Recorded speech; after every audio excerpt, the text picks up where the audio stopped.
Sadio Mane is widely recognised as one of the world's best attackers. The Liverpool player won the African Football of the Year award in 2019 and also came fourth in the same year for the notorious Ballon d'Or award. Lionel Messi, who actually won the award, even admitted he voted for Mane to be recognised as the best player that year. What makes his rise in success even more remarkable is the journey he had to overcome to become a professional footballer, which will be explained in this video. As always, if you do enjoy this video, please do give it a like, subscribe and turn on notification bells to help the channel out. Now let's get straight into it. Sadio Mane was born in Bambali, a small village in Senegal via home birth as the village didn't have a hospital. Due to his family's strong beliefs and discipline, his father actually forbid him from playing football and to concentrate on more reasonable ambitions. When Mane was just 7 years old, unfortunately his father passed away due to stomach illness, adding an even darker cloud to an already tough childhood. Mane recalls the events by saying, "We brought him some traditional medicine and it kept him calm for 3 or 4 months. The sickness came back, but this time the medicine didn't work, and because there was no hospital in Bambali, they had to take him to the next village to see if they could save his life. But it was not the case. He was a man with a big heart. When he died, it had a big impact on me and the rest of my family.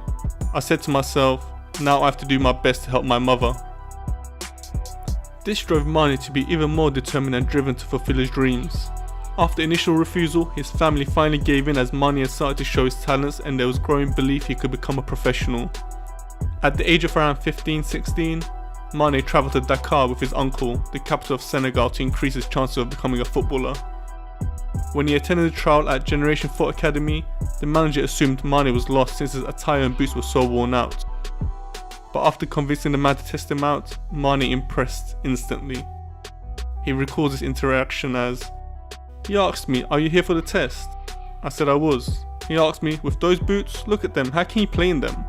Then he said, 'And with those shorts, you don't even have proper football shorts?' I told him what I came was the best I had, and I only wanted to play to show myself. When I got on the pitch, you could see the surprise on his face. He came to me and said, 'I'm picking you straight away, you'll play in my team.' After those trials, I went to the academy." It was here where he was then spotted by Olivier Perrin, a scout for French side Metz. He described seeing Mane for the first time as making football look like a video game, due to how good and effortless he made playing look. This was a chance Mane had been waiting for all his life, and was delighted to sign for Metz and start his journey in Europe via France. For Metz, he made 22 appearances, scoring 2 goals, but his season was impacted with injury.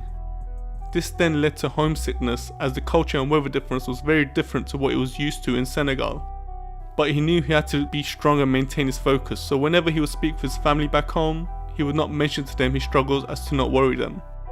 He recalls these moments where he struggled by saying, "I was injured for a few months, 5 or 6. It was not easy at the start. The weather was tough, the culture was not the same. I was really missing home because it was so different to what I knew in Senegal and especially in my village. So it was not easy. But in my head, it was to become a professional footballer. So anything I would get, I was not going to just be offered it. I had to work hard. So in my head, I decided to work to get what I want." His perseverance and the fact he was now playing in France started to attract interest from other clubs due to his brilliant dribbling, skills and work rate. Despite Metz getting relegated, Mane's start to professional football meant clubs could see potential in this young player. Gerard Houllier, who at the time was working as a scout for Austrian side Red Bull Salzburg, took the credit for signing him from Metz. He said, "I quickly discovered that Metz would be willing to sell for financial reasons. Salzburg agreed to buy him and we paid 4 million. The potential was there and we just had to make sure he was well looked after." The former Liverpool manager even claimed in a pre-season friendly for Red Bull, even Bayern Munich were immediately interested despite him just signing for the Austrian club.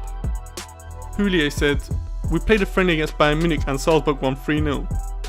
He scored 1 and made 1. Bayern wanted to sign him after that." So from starting in a poor village in Senegal to now grabbing the interest of the world's best clubs, it was at Salzburg where he really started to make waves.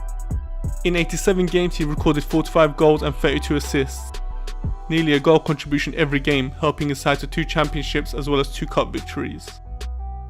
His impressive form resulted in Southampton signing him for a fee of just under 12 million on a 4-year contract. For Southampton he made an instant impact and in 2 seasons scored 25 goals. It was also at Southampton where he broke a record, becoming the fastest player to score a hat-trick. He did this in just 2 minutes and 56 seconds against Aston Villa. He smashed the previous record which was held by Robbie Fowler, which took him 4 minutes and 33 seconds. His brilliant performances caught the eye of Liverpool and Jurgen Klopp, who ironically came close to signing Mane earlier in his career when Klopp was managing Borussia Dortmund. The deal fell through back then, but Klopp would not make the same mistake twice and signed Mane to Liverpool for a fee of 34 million on a 5-year contract. This made Mane the most expensive African player in history at the time of the transfer. In what has since proved to be one of the best signings ever, it's fair to say Mane has lived up to his price tag. At Liverpool, he helped the club to finally end their 30-year wait to win the Premier League, as well as winning the Champions League in 2019 against Tottenham. Mane has been an ever-present member of the side and is always one of the first names on the team sheet. In 218 games for Liverpool so far, he's managed to score 97 goals as well as contribute to 43 assists.